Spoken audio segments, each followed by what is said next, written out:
Okay, Tyler and Emily, today, lesson 1 of math, we're going to start with simplifying fractions, which is a review from last year. So we have fraction 18 over 27. The top number is always the numerator, and the bottom number is the denominator. Now, we need to find the greatest common factor for 18 and for 27. The greatest common factor is the highest number that each numerator and denominator can be divided by. So in the case of 18 and 27, 9 times 2 is 18, and 9 times 3 is 27. So 9 is the greatest common factor. So if you divide 18 by 9, you get 2. And you divide 27 by 9, you get 3. This is a simplified version of this fraction.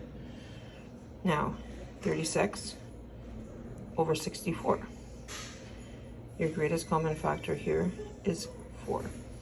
So you divide it, 36 by 4, you get 9. You divide 64 by 4, you get 16. This is a simplified fraction of this fraction.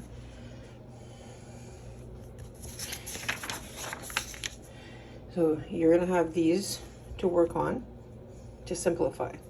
They're on the fridge.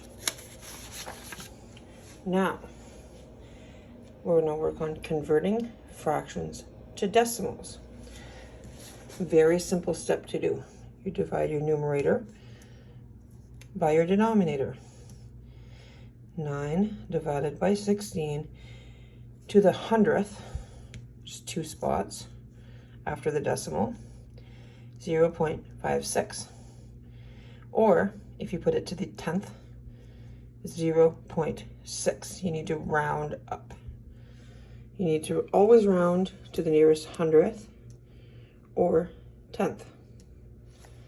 Now, to convert a decimal to a fraction, you write down your decimal over 1. You're making it into a fraction. If there's 2 digits, you times it by 100, the numerator and the denominator.